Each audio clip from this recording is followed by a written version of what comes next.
Hello everyone, मैं Sunil sir आप सभी को अपने यूट्यूब चैनल विच पथ पर स्वागत करता हूं। आज हम लोग देखेंगे प्रेजेंट इंडेफिनिट टेंस के आइडेंटिफिकेशन और स्ट्रक्चर को। मैं आपको एग्जांपल के साथ प्रैक्टिस कराने की कोशिश करूंगा ताकि आपका इंग्लिश से राइटिंग एंड कम्युनिकेशन स्किल दोनों बेहतर हो सके। आइए यहाँ पर देखते हैं टाइम और टेंस। एक ही टेंस के वर्ब की विभिन्न अवस्थाओं को व्यक्त करने के लिए प्रत्येक टेंस को 4 भाग में बांटा गया है या प्रत्येक टेंस के 4 भाग होते हैं। तो ये क्लियर है, टेंस वर्ब फॉर्म होता है और वो वर्ब जो होते हैं विभिन्न अवस्था को व्यक्त करता है और उस अवस्था को व्यक्त करने के लिए टेंस को 4 भाग में बांटा गया है। और वो भाग क्या क्या होते हैं? इंडिफिनिट होते हैं जिसको सिंपल भी कहा जाता है, कंटिन्यूअस होता है जिसको इम्परफेक्ट या प्रोग्रेसिव भी कहा जाता है, एंड परफेक्ट होते हैं, एंड लास्ट परफेक्ट कंटिन्यूअस होते हैं। तो बच्चों इन सब के बारे में डिटेल्स मैं अपनी सेकेंड वीडियो में दिया हूं, तो आप डिस्क्रिप्शन लिंक में जाकर वहां से इसको देख सकते हैं और समझ सकते हैं। अब आइए टॉपिक पर। यहाँ पर प्रेजेंट टेंस के पहले टाइप्स की बात करेंगे, प्रेजेंट इंडेफिनिट जिसको सिंपल प्रेजेंट भी कहा जाता है। अगर प्रेजेंट के साथ है इन चारों को ऐड करेंगे तो present indefinite, present continuous, present perfect and present perfect continuous. उसी तरह पास्ट के साथ भी होगा, उसी तरह फ्यूचर के साथ भी होगा। तो बच्चों अभी मैं आपको प्रेजेंट टेंस के पहले टाइप से प्रेजेंट इंडेफिनिट या सिंपल प्रेजेंट टेंस के आइडेंटिफिकेशन और स्ट्रक्चर के बारे में बताऊंगा। सो बच्चों ये वीडियो आपके लिए बहुत इंपॉर्टेंट होने जा रही है, इसीलिए आप मेरे साथ शुरू से लेकर अंत तक बने रहिए। देखिए प्रेजेंट इंडेफिनिट के आइडेंटिफिकेशन, एक्चुअली आइडेंटिफिकेशन को जानना आपके लिए बहुत जरूरी है। प्रेजेंट इंडेफिनिट जिसे हम लोग सिंपल प्रेजेंट भी कहते हैं। Okay, present indefinite simple present के आइडेंटिफिकेशन क्या होते हैं? आइडेंटिफिकेशन मीन्स पहचान। पहचान क्या होता है, कैसे पहचानेंगे कोई सेंटेंस आपका प्रेजेंट इंडेफिनिट या सिंपल प्रेजेंट में है? तो इसको देखिए, at the end of the sentence, at the end of the sentence means वाक्य के अंत में, जिस वाक्य के अंत में ता है, ती है, ते है, तो उसे प्रेजेंट इंडेफिनिट में कंसीडर किया जाता है। ओके, या उसको सिंपल प्रेजेंट में कहा जाता है। और इसके लिए 2 स्ट्रक्चर होते हैं। तो इसके पहले स्ट्रक्चर की बात करेंगे अफर्मेटिव में। अफर्मेटिव में जिसको हम लोग सकारात्मक बोलते हैं। तो पहले स्ट्रक्चर इसका है subject plus V1 V5 plus object.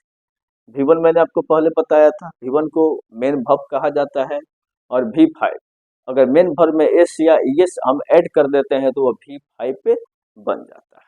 दूसरा स्ट्रक्चर होता है subject plus is am are plus complement, जहां इज एम आर का हिंदी क्या होता है, हु और है। ठीक है, इसके साथ कोई कॉम्प्लीमेंट आता है जो नाउन या एडजेक्टिव के फॉर्म में हो सकता है, जो आर्टिकल भी लेकर आ सकता है अपने साथ और एडवर्ब भी लेकर आ सकता है। ठीक है, इसकी पहचान से फैमिलियर होना आपको बहुत जरूरी है, क्योंकि इसमें अक्सर बच्चे कंफ्यूज हो जाते हैं। तो आज के बाद आपको यह कंफ्यूजन नहीं रहेगा, आपकी सारी कंफ्यूजन दूर होने वाली है। तो देखिए बच्चों, इसको हम लोग एग्जाम्पल से समझने का प्रयास करते हैं। जैसे बच्चों यहाँ पे देखिए, वह सच बोलता है, इसके वाक्य के अंत में ता है, लेकिन ये ता जो है किसी न किसी वर्ब के साथ है। किसके साथ है? वर्ब के साथ है। यहाँ पर आपको कंसीडर करना है किसके साथ है? मेन वर्ब के साथ है। ओके, ऐसे वर्ब जिसके अंत में ता है, ती है, ते है, जैसे बोलता है, पढ़ता है, लिखता है, खेलता है, सोचता है। ओके, ये सब वर्ब हैं, ये सब मेन वर्ब हैं, और इस वर्ब के अंत में ता है, ती है, ते है लगे हुए हैं। तो इसको हम लोग subject plus V1 V5 plus object की मदद से बनाएंगे। तो यहाँ पर इसका क्या हो जाएगा, ही बोलना के लिए क्या होगा, स्पीक, ही स्पीक। लेकिन ये आपका ही सी इट, मैंने आपको ये बताया था, ही सी इट ये सिंगुलर है और ये अपने साथ ये सिंगुलर वर्ब लेता है, और स्पीक जो है आपका मेन वर्ब है, और मेन वर्ब एस या एस लेकर नहीं आता है, तो ये सिंगुलर है तो इसको भी सिंगुलर बनाना है, क्योंकि जो मेन वर्ब होता है वो विदाउट एस या एस के होता है। तो ये किस फॉर्म में होता है? ये प्लूरल फॉर्म में होता है। लेकिन यहाँ पर क्या है, ही आपका थर्ड पर्सन है, सिंगुलर है, तो इसको भी सिंगुलर बनाने के लिए इसमें एस से ऐड करेंगे तो क्या हो जाएगा, ही स्पीक्स। ओके, स्पीक्स क्या बोलता है? सच बोलता है ना, तो सच का क्या हो जाएगा, द ट्रूथ।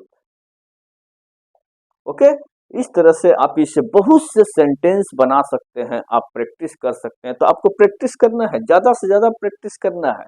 एक दूसरा देखिए प्रेजेंट में, सो बच्चों यहाँ पर गौर कीजिएगा, वो कंजूस है। तो इसमें क्या है, इसमें ता है, ती है, ते नहीं है, लेकिन लास्ट में क्या है। और यही आपका मेन वर्ब है, यही आपका मेन वर्ब है। और ये जो कंजूस है ये कोई वर्ब नहीं है, ये आपका क्या है, एडजेक्टिव है। क्या है, एडजेक्टिव है, जो सब्जेक्ट की विशेषता बताता है कि वो कंजूस है। तो वह के लिए क्या हो जाएगा, यहाँ पर ही हो जाएगा। ओके, एक्चुअली ही प्रोनाउन जो है वो क्या लेकर आएगा, इज लेकर आएगा। है के लिए क्या लेकर आएगा, इज लेकर आता है, ही इज। कंजूस के लिए क्या हो जाएगा, यहाँ पर माइजर हो जाएगा, लेकिन माइजर अपने साथ ए लेकर आएगा, माइजर अपने साथ ए लेकर आता है। तो यहाँ पर क्या हो जाएगा, ही इज अ माइजर। ठीक है ना। हाँ, सो बच्चों इस स्ट्रक्चर पर कुछ हम लोग और प्रैक्टिस करते हैं ताकि आपका कंफ्यूजन हमेशा के लिए दूर हो जाए। के लिए चीनी मीठी होती है, लेकिन यहाँ देखिए ता है, ती है तो है, लेकिन होती है। यहाँ पर मेन वर्ब आपका है, हु है। यहाँ पर मीठी क्या है, मीठी आपका वर्ब नहीं है, मीठी आपका एडजेक्टिव है, जो विशेषता बताता है। किसकी विशेषता बताता है, चीनी की विशेषता बताता है, जो सब्जेक्ट के रूप में है। ठीक है, तो यहाँ पर इसको कैसे बनाएंगे, शुगर इज स्वीट हो जाएगा। ठीक है ना। ओके, इसी प्रकार से आप बहुत से सेंटेंस को आप इस फॉर्म में बना सकते हैं। किस फॉर्म में, subject plus is, am, are plus complement. और ये जो कॉम्प्लीमेंट होगा आपका नाउन होगा, एडजेक्टिव होगा, या नाउन या एडजेक्टिव आर्टिकल या एडवर्ब के साथ भी आते हैं। ठीक है। सो बच्चों अब प्रेजेंट इंडेफिनिट के नेगेटिव स्ट्रक्चर को देखते हैं। नेगेटिव स्ट्रक्चर में सब्जेक्ट के बाद आपका डू डज जाएगा, फिर नॉट आएगा, फिर वी1 आएगा, फिर ऑब्जेक्ट आएगा। जैसा कि मैंने अफर्मेटिव में बताया, दो स्ट्रक्चर होंगे। एक तो होगा अगर वर्ब के अंत में ता है, ती है, ते है तो ये स्ट्रक्चर फॉलो करेगा। दूसरा, अगर सेंटेंस के अंत में है, हो, उसके साथ कोई नाउन आ जाए, एडजेक्टिव आ जाए, और नाउन एडजेक्टिव किसी आर्टिकल या एडवर्ब के साथ आ जाए, तो उसमें आपका है के लिए इजेम आ रहेगा। आपको ये पता है कि इच किसके साथ आएगा, इच किस सब्जेक्ट के साथ आता है, ही, सी, इट, और सिंगुलर कोई भी नाउन हो उसके साथ इच का प्रयोग किया जाएगा। और एम आपका किसके साथ आता है, आई के साथ आपका एम आता है। है के लिए आई के साथ एम आएगा। इसी प्रकार से आपका यू, वी, दे, कोई भी नेम हो, अगर वो प्लुरल फॉर्म में हो तो उसके साथ क्या आएगा, आपका आर आएगा। ठीक है ना। सो आई के लिए एम आएगा, you, we, they, name plural हो तो उसके साथ क्या आएगा, उसके साथ आपका आर आएगा। ठीक है ना। इसका कंसेप्ट आपको क्लियर होना चाहिए। ओके, तो ये चीज आपको क्लियर है, अफर्मेटिव के सेंस में आपको क्लियर है। यहाँ पर आपको V1 V5 दो चीज है, पॉइंट टू बी नोटेड। अगर सब्जेक्ट आपका सिंगुलर हो तो क्या आएगा, आपका V5 आएगा, यानी वर्ब में आपको एस या एस लगा रहेगा। लेकिन कुछ एक्सेप्शन में है, जैसे आई और यू, यू ये दो ऐसे प्रोनाउन है जो एक्सेप्शन में आते हैं। तो आई तो देखने में सिंगुलर है, यू जो है, यू आपका सिंगुलर भी होता है और प्लुरल भी होता है, लेकिन अपने साथ हमेशा मेन वर्ब भी लेकर आता है। ठीक है ना। इस हिसाब से अगर आई देखा जाए तो ये सिंगुलर होता है और अपने साथ हमेशा ओरिजिनल वर्ब यानी मेन वर्ब भी लेकर आता है। ये दोनों एक्सेप्शन में आते हैं जो आपको मेमोरी में होना चाहिए। अब देखिए यहाँ पर सब्जेक्ट, अगर सब्जेक्ट सिंगुलर हो तो वर्ब क्या होगा, सिंगुलर होगा, और सब्जेक्ट आपका प्लुरल हो तो वर्ब क्या होगा, प्लुरल होगा। तो बच्चों देखिए, नेगेटिव सेंटेंस में subject plus do dash plus not plus V1 plus object. V1 means main verb. Okay, negative sentence में प्रेजेंट इंडेफिनिट को, यानी जिस वाक्य अंत में ता है, ती है, ते हो, जैसे राम नहीं पढ़ता है, राम नहीं खेलता है, राम नहीं खाता है। ठीक है ना। तो इस तरह के सेंटेंस को बनाने के लिए हम लोग do does not V1 plus object का प्रयोग करते हैं। अब यहाँ पर आपके लिए जानना जरूरी है कि डू किसके साथ आएगा और डज किसके साथ आएगा, किस सब्जेक्ट के साथ डू आएगा और किस सब्जेक्ट के साथ है आपका डज आएगा। तो यहाँ पर ध्यान रखिए, ही, सी, इट, नेम, सिंगुलर जो भी आप देख रहे हैं जिसके साथ V5 आता है, इन सबके साथ हम क्या लगाएंगे, यहाँ पर इन सबके साथ अगर कुछ आएगा तो क्या आएगा, डज आएगा। क्या आएगा, डज आएगा। ठीक है ना। इसी प्रकार से यहाँ पर आई, वी, यू, दे, नेम, कोई भी नेम अगर प्लुरल फॉर्म में हो तो इसमें हम क्या लगाएंगे, इसमें हम डू का प्रयोग करेंगे। तो ये क्लियर है, ही, सी, इट, नेम सिंगुलर हो तो उसके साथ हम डॉज का प्रयोग करेंगे, और आई, वी, यू, दे, देम अगर प्लुरल हो तो इसके साथ हम डू का प्रयोग करेंगे। ठीक है ना। तो यहाँ से ये कंसेप्ट आपका क्लियर होता है। आप इसके बाद आपको कभी भी दिक्कत नहीं होगा कि अगर ही है तो इसके साथ क्या लगाएंगे, डज लगाएंगे। सी है तो इसके साथ क्या लगाएंगे, डज लगाएंगे। ठीक है ना। इसी प्रकार से आई है तो इसके साथ क्या लगाएंगे, डू लगाएंगे। वी हो तो उसके साथ क्या लगाएंगे, डू लगाएंगे। निगेटिव में नॉट तो लगेगा ही। अब यहाँ देखिए, निगेटिव हो या आपका इंट्रोगेटिव हो या आपका इंट्रोगेटिव निगेटिव हो या आपका WH क्वेश्चन हो, ओके, या आपका WH क्वेश्चन से निगेटिव में हो, सब जगह अब देखिए सब में कुछ कॉमन है। यहाँ पर V1 है, यहाँ V1 है, यहाँ V1 है, यहाँ भी V1 है, ओके, यहाँ भी V1 है, इस प्रकार से यहाँ भी V1 है, इस प्रकार से यहाँ भी V1 है। ठीक, तो अफर्मेटिव फॉर्म छोड़कर बाकी जितने भी स्ट्रक्चर हैं, नेगेटिव हो, इंट्रोगेटिव हो या WH हो, सब जगह आपका मेन वर्ब भी है। कहीं भी हम उसको सिंगुलर बनाने की कोशिश नहीं करेंगे, उसमें एस या ईएस लगाने की कोशिश नहीं करेंगे। अगर एस या ईएस कहीं लगेगा तो कहाँ लगेगा, आपको डू में लगेगा, जैसे यहाँ पर लग गया, डज हो गया। ठीक है ना। बाकी आपको कहीं नहीं लगेगा, ओके। इस प्रकार से आपने इसके स्ट्रक्चर को देखा। इंट्रोगेटिव में देखिए, इंट्रोगेटिव में बहुत सिंपल है, आपको करना क्या है, डू डज यहाँ से, डू डज जो यहाँ से है इसको आप यहाँ बाहर निकाल दीजिए। बाकी जो कहते हो, बाकी जो कहते हो, जैसे बच गया, अगर डू डज को हम यहाँ बाहर निकाल देते हैं तो सब्जेक्ट बच गया। ठीक है ना, उसको हम लिख देंगे। क्योंकि यहाँ पर अब निगेटिव नहीं लिखे हैं तो इसलिए निगेटिव को यहाँ से हटा देंगे। अब प्लस क्या हो जाएगा, V1 हो जाएगा, प्लस सब्जेक्ट हो जाएगा, और लास्ट में इंट्रोगेटिव मार्क आपको देना पड़ेगा। इस प्रकार से इंट्रोगेटिव में अगर नेगेटिव हो तो उसको कैसे बनाएंगे, बहुत सिंपल है। इसमें भी क्या करेंगे, डू डज तो रहेगा ही, बस सब्जेक्ट के बाद नॉट डाल लेंगे, बाकी आपका ज्यों करते हो वैसे ही डाल देंगे। इसको दूसरे तरीके से ऐसे भी बनाया जा सकता है, इस नॉट को है आप डू डज के साथ भी ला सकते हैं। अगर इस नॉट को डू डज के साथ लाते हैं तो ये क्या हो जाएगा, डोंट हो जाएगा, और ये क्या हो जाएगा, डजंट हो जाएगा। ठीक है ना। अब जो बाकी बच गया उसको ज्यों करते हुए लिख देंगे, जैसे सब्जेक्ट बच गया, सब्जेक्ट को डाल दिए, सब्जेक्ट को लिख दिए, V1 बच गया, V1 को लिख दिए, ऑब्जेक्ट, ऑब्जेक्ट को, एंड इंट्रोगेटिव मार्क। ठीक है ना।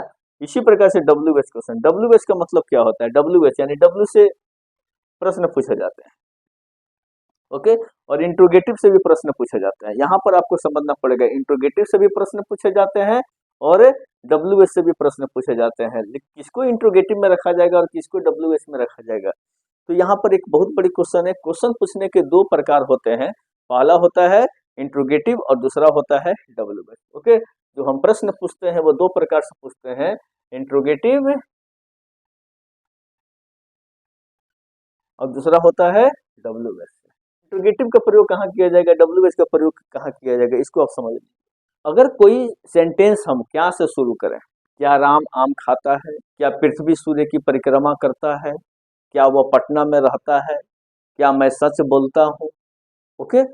अगर इस प्रकार से प्रश्न पूछा जाए जिसके शुरुआत में क्या हो, ओके, तो उसको इंट्रोगेटिव में रखा जाएगा। लेकिन दूसरा प्रश्न पूछने का जो स्टाइल होता है वह सब्जेक्ट के बाद होता है, वो सब्जेक्ट के बाद हम WH से रखते हैं। WH में क्या क्या आता है, जनरली आप इस चीज को जानिए, W से आपका क्या क्या होता है, जो प्रश्न पूछा जाता है। लेकिन प्रश्न जो पूछा जाता है वो सेंटेंस के शुरू में नहीं होता है, वो सब्जेक्ट के बाद ही होता है। जैसे राम क्यों पढ़ता है, श्याम कहाँ रहता है, वो कैसे पढ़ता है, तो इसमें जो प्रश्न किया गया है सब्जेक्ट के बाद WH रखकर किया गया है। इससे भी प्रश्न नहीं पूछा जा रहा है लेकिन इसको WH से कैटेगरी में रखा गया है। ठीक है ना। तो क्वेश्चन पूछने के दो कैटेगरी होते हैं, एक को इंट्रोगेटिव में रखा जाता है, दूसरे को WH में रखा गया। तो आप इसको समझ गए, WH से क्या क्या होता है, W से आपका व्हाट से पूछा जाएगा, व्हेन से पूछा जाएगा, वेयर हो जाएगा, ओके, और क्या हो जाएगा, whom हो जाएगा, और क्या हो जाएगा, which हो जाएगा, लाइक डेट, और एस से क्या हो जाएगा आपका हाउ हो जाएगा। अगर आपको इंट्रोगेटिव याद है, इंट्रोगेटिव का प्रैक्टिस है, तो WH में कुछ नहीं है। जिससे भी प्रश्न पूछा जाएगा, वाई से, वेन से, व्हाट से, ओके, जब सब्जेक्ट के बाद प्रश्न पूछा जाएगा उसको हम क्या करेंगे, सेंटेंस के शुरू में रख देंगे। तो उसके बाद इंट्रोगेटिव में, इंट्रोगेटिव वाला जो स्ट्रक्चर है ज्यों करते हो उसको हम यहाँ पर रख देंगे। इसी प्रकार से WH क्वेश्चन पूछा जाए लेकिन उसमें निगेटिव से पूछा जाए, जैसे राम क्यों नहीं पढ़ता है, श्याम स्कूल क्यों नहीं जाता है, अगर WH में निगेटिव से प्रश्न पूछा जाए तो उसके स्ट्रक्चर भी बहुत सिंपल है, बिल्कुल इंट्रोगेटिव निगेटिव की तरह ही है। हम पहले क्या करेंगे, डब्ल्यू एच को रख देंगे, उसके बाद इंट्रोगेटिव नेगेटिव को ज्यों कहते हो हम यहाँ पर रख देंगे। देखिए यहाँ पर ज्यों कहते हो, डू डज सब्जेक्ट नॉट भी वन ऑब्जेक्ट, ज्यों कहते हो इसको यहाँ पर हम रख देंगे, ठीक है ना। हाँ, सब्जेक्ट के बाद नॉट है, अगर आप इस नॉट को हटाना चाहते हैं जैसे यहाँ पर हमने आपको बताया है, बिल्कुल वैसे ही डब्ल्यू एच के बाद आप डोंट डजंट सब्जेक्ट प्लस भी वन प्लस सब्जेक्ट को आप यहाँ पर रखकर बना सकते हैं, ठीक है ना। तो मुझे उम्मीद है कि आप प्रेजेंट इंडेफिनिट के आइडेंटिफिकेशन और structure, affirmative, negative, interrogative, interrogative negative, W H questions which negative को बहुत अच्छे से आप समझ गए।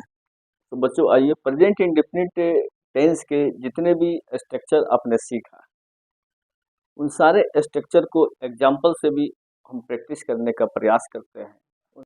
अब देखिए, मैं अंग्रेजी जानता हूँ, यहाँ पर जानना क्या है, जानना आपका वर्ब है, मेन वर्ब है, आपका क्या है, मेन वर्ब है, ओके। और इसके अंत में क्या है, ता है, ती है, ते है।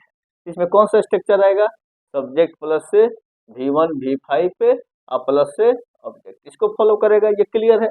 आई थिंक यहाँ तक आपको कोई दिक्कत नहीं है। तो यहाँ देखिए, आई क्या है, आपका सब्जेक्ट है, और ये इसके लिए क्या आएगा, आपका आई आएगा। अब जैसा मैंने आपको बताया, मैं यानी आई हमेशा प्रेजेंट में आपको V1 फॉर्म ही लेकर आता है। तो यहाँ पर आपका V5 होगा, V5 नहीं होगा, हमेशा अपने ओरिजिनल रूप में ही रहेगा। तो यहाँ पर मेन वर्ब क्या है, जानना है। तो जानना का क्या होता है, आई नो, तो नो का नो ही रहेगा इसमें। ये कब लगता है, जब यहाँ पर third person he, she, it रहता है, या कोई नेम रहता, सिंगुलर फॉर्म में रहता, तब वहां पर नो में हम एस से लगाते हैं, ठीक है ना। तो यहाँ पे क्लियर है, आई और यू एक्सेप्शन केस में आते हैं, और हमेशा ये प्रेजेंट इंडेफिनिट में ओरिजिनल फॉर्म में ही आते हैं, यानी V1 फॉर्म में ही आते हैं, ठीक है ना। आई नो क्या सीखता हूँ, ऑब्जेक्ट क्या है यहाँ पर, अंग्रेजी सीखता हूँ, तो क्या हो जाएगा, आई नो इंग्लिश, ओके। तो यहाँ पर आप बेटर समझ गए। इसी का अगर निगेटिव बनाना होगा, अफर्मेटिव में हो गया, इसी का अगर निगेटिव बनाना होगा तो आप कैसे बनाएंगे, आई क्या लेकर आएगा, अब यहाँ देखिए, I we you they name plural हो तो ये क्या लेकर आएगा अपने साथ है, डू लेकर आएगा, क्या लेकर आएगा, डू लेकर आएगा। तो आई के साथ क्या हो जाएगा, आई डू। मैं अंग्रेजी नहीं जानता हूँ, अगर इसको निगेटिव बनाना होगा, मैं अंग्रेजी नहीं जानता हूँ, तो आई अपने साथ क्या लेकर आएगा, डू लेकर आएगा, डू के साथ क्या लगेगा, not, I do not know. और मैंने ये भी बताया था कि अफर्मेटिव के बाद निगेटिव, इंट्रोगेटिव सब जगह आपका V1 फॉर्म ही आएगा, तो इसमें कोई चेंज नहीं होगा, अपने ओरिजिनल फॉर्म में ही रहेगा। सब क्या हो जाएगा, I do not know English. इस प्रकार से आप इसका इंट्रोगेटिव भी बनाएंगे, तो इंट्रोगेटिव क्या होगा, क्या मैं अंग्रेजी जानता हूँ, तो ये आपका क्या हो गया, अफर्मेटिव हो गया, ये क्या हो गया, निगेटिव हो गया। अब आपको इंट्रोगेटिव बनाना है, तो इंट्रोगेटिव में मैंने बताया प्रश्न दो तरीके से पूछा जाता है, जब प्रश्न की शुरुआत क्या से किया जाए, ठीक है ना। क्या मैं अंग्रेजी जानता हूं, तो डू को बाहर निकालेंगे, क्योंकि आई के लिए डू यहाँ पर है, तो डू को बाहर निकालेंगे तो क्या हो जाएगा, do I know English, that's very simple ना, डू आई नो इंग्लिश, और यहाँ पर इंट्रोगेटिव, ठीक है ना। इसी प्रकार से जब इसका निगेटिव बनाना होगा, तो इंट्रोगेटिव नेगेटिव, इंट्रोगेटिव नेगेटिव क्या हो जाएगा, वेरी सिंपल, क्या हो जाएगा, do I not know English, क्या हो जाएगा, इंग्लिश, ठीक है ना। दूसरे तरीके से आप बना सकते हैं, डोंट आई नो इंग्लिश, ठीक है ना। इस प्रकार से आपने अफर्मेटिव बनाया, इसका निगेटिव बनाया, इंट्रोगेटिव बनाया, इंट्रोगेटिव निगेटिव बनाया, डब्ल्यू एच भी बनाइए। डब्ल्यू एच क्या हो जाएगा, जैसे एक बना लीजिए यहाँ पर, मैं अंग्रेजी जानता हूँ, इसका डब्ल्यू एच बनाना होगा, तो डब्ल्यू एच में बहुत से, जैसे मैंने बताया, वेन से बना सकते हैं, वाई से बना सकते हैं, वाट से बना सकते हैं, होम से बना सकते हैं। तो एक यहाँ पर कोई फॉर्म कर लीजिए, जैसे मैं कैसे अंग्रेजी जानता हूँ, तो क्या हो जाएगा, हाउ, कैसे का क्या हो जाएगा, हाउ, हाउ डू आई क्या लेकर आएगा, डू लेकर आएगा, how do I know English, ठीक है ना। इसी प्रकार से अगर इसको निगेटिव में बनाना होगा डब्ल्यू एच को, तो इसका क्या हो जाएगा, how do I how do I not know English, okay, या इसी को आप बना सकते हैं, हाउ डोंट आई नो,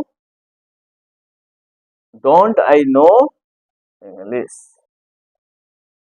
इस प्रकार आप कोई भी एक सेंटेंस लीजिए प्रेजेंट इंडेफिनिट का, और आप उसका नेगेटिव का प्रैक्टिस कीजिए, इंट्रोगेटिव का कीजिए, इंट्रोगेटिव नेगेटिव का कीजिए, और डब्ल्यू एच का कीजिए, ठीक है ना, और डब्ल्यू एच नेगेटिव का कीजिए। अगर आप इसका ज़्यादा से ज़्यादा प्रैक्टिस करते हैं तो डेफिनेटली आपका प्रेजेंट इंडेफिनिट के स्ट्रक्चर पर कमांड हो जाएगा, इसके कंसेप्ट पर कमांड हो जाएगा, ठीक है।